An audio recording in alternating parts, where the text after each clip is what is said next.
The Department of Defense just got caught using AI images in order to lie about military recruitment numbers. I mean, Republicans aren't exactly known for being intellectual giants, but the folks at OAN and Fox News show us that lobotomites can have careers in conservative media.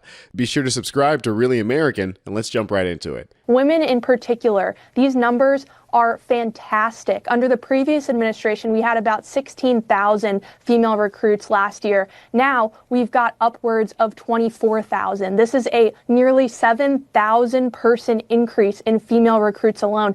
And again, it's not just women, it's men too. The Army, the Air Force, the Navy, everyone is hitting their metrics early, and it is a testament to Secretary Hegseth and President Trump's leadership. It turns out young Americans want to sign up to be warfighters. They don't want this ideology that the previous administration tried to hoist on them. They want to get back to basics, and that's what we're doing here at DoD, and the numbers are just proof in the pudding. Now, if you didn't notice, all of the photos that they're showing on screen while bragging about their women recruitment numbers all happen to be AI generated. It turns out there are no mass groups of attractive young women choosing to join the military because they want to be war fighters, and they're just so proud to be able to serve under Donald Trump.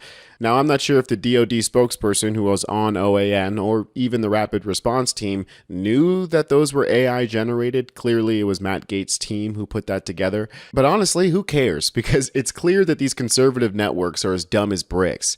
Like, check out this clip of Fox and Friends today, where the idiots tried to do some basic school math and got caught in a super awkward moment. I'm going to live out my game show dreams here and ask you a few math questions. Okay. I have a very round she head. likes a challenge. Oh, I like this. Okay. All right. I'm going to time you. 30 seconds. 30 seconds, whoever gets the most. What's 6 times 12? Oh, come on. You got What'd you this. say? I didn't hear 6 times 12. What was that? That's 36 times 2, right? That's 60. I'm still trying to balance my... Let me see. That's one. I'm not even trying. You got this. I can't. Come on, you can do this. 72. We're going to hit you with the next one. Go. What is the area of a square with a side length of 5? 25. 25. Nice. Perfect, yes. 25. What is 1/3 of 99? 33. Yes. What is half of 35? That would be 30. 15 and a half. 17 and a half. 17 and a half. Charles got it. All right. Last one. Okay, and what is larger, 2/3 or 4/5? Okay, the buzzer's up. 4/5. Nice, correct. All right, this next one, we're going to be making some peanut butter. We all need to go to that museum. You did great. Let's give her a hand. He doesn't, I do. All right. All right. It's much more Yes, yes, This for one, sure. we got to start making lunch. That was for the our most kids. embarrassing segment. No, you. Like, I'm no mathematician, but godly, it seems like the only qualification to be a Fox host is if you can look in the right direction and speak. They seem flabbergasted by the fact that Gavin Newsom is still trolling Trump in the best way possible because they fell right into his trap. I, for one, am so glad that these tweets didn't stop, by the way, after the press conference, because making fun of Trump in this way is the perfect counter to all of this madness. Anything that these soulless ghouls say about Newsom is a critique of Trump, and they don't seem to realize that. Gavin Newsom, meantime, posting this on X, Liz, using all capitals, of course, trying to mock Trump, use Trump style. He's been doing this for a while now. He says, quoting, Trump just fled the podium with Putin. No questions, nothing. Total low energy. The man looked like he'd just eaten 3 buckets of KFC with Vlad. Admit it, Donnie J. You're terrified because this was the worst week of your life because of me, Gavin C. Newsom. I think he's trying to be funny. I don't know what he's trying to do, but it comes across as childish. And you're the governor of the biggest state in the union. What are you doing? Honestly, I feel like he's trying so hard to be Trump, but he's coming off like Kanye West. He seems absolutely insane. Gavin Newsom looks childish and insane by tweeting like this. Nobody show her Fox News. She's going to have a conniption fit.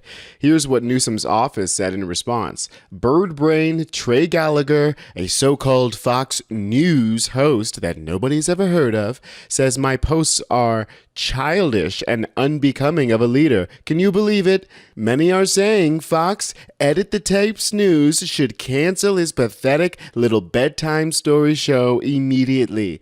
They are calling it the most boring program in cable history. Total snooze fest. Sad. I mean, I just think this is the best way to troll these people. Yes, he looks silly. This is a silly time. The Joker has taken the White House.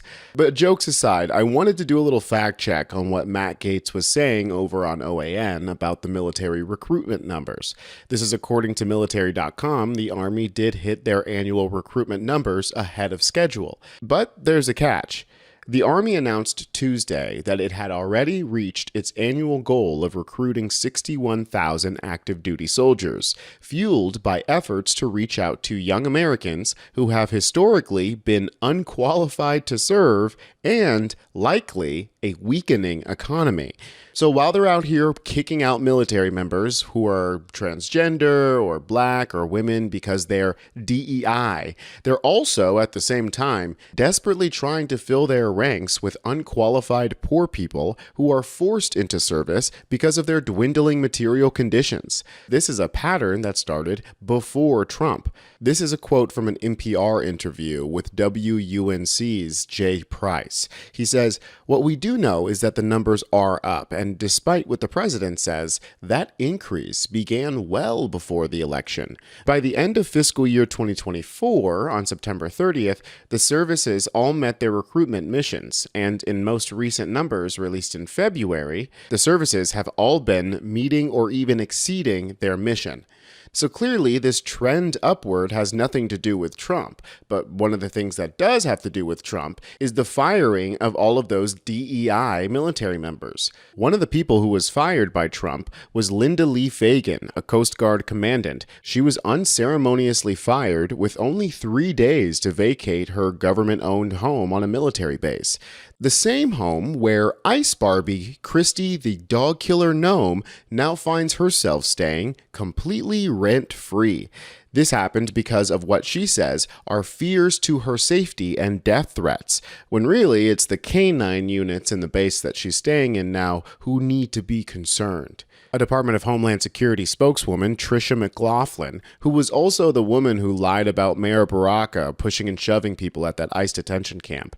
She told the Post that Nome decided to move on the base after the Daily Mail published photos outside of Nome's home. So they claim that the Daily Mail doxed Christie, and that's why she has to move onto the military base. But interestingly, here is the article that they say doxed her. Ice Barbie Christie Nome and Homeland Security advisor Corey Lewandowski's DC living arrangement revealed.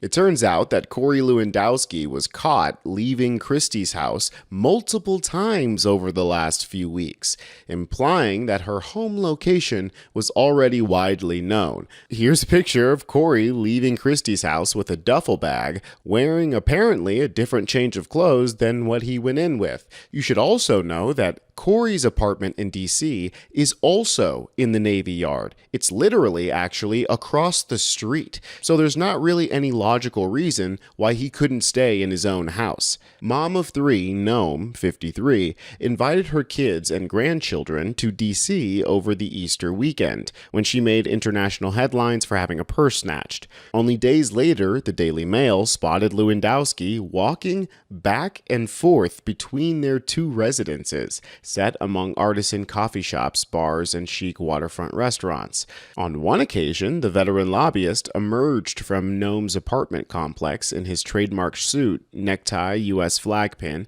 and climbed into an Uber. The next evening, Lewandowski walked out, clutching a duffel bag, crossed the street where a Secret Service detail is parked up 24/7, and headed inside his own building. Now, we know that the Trump administration was unhappy with the optics of Corey Lewandowski being Christie Nome's chief of staff. So that's why he's technically a special government employee and operating like a shadow secretary. I'm sure they'd like this story to be brushed under the rug, but it's not exactly like they're hiding their little tryst here. I bet the easiest way for the administration to make this story go away was to keep an eye on Christie Nome in a place where the media's eyes can't see who's coming in and out of the house. They're literally using our military bases as a lover's retreat in order to keep the sordid lives of our officials away from the public. And then they have the audacity to turn around and brag about recruitment numbers using AI-generated photos. I mean, what a joke. This whole administration is a joke. Hell, this whole country is turning into a joke. I'm just waiting for the damn punchline. If you guys want to stay informed on what's going on, well, you know where to find that information, right here at Really American. I'm Tony Hinderman, and I'll catch you next time.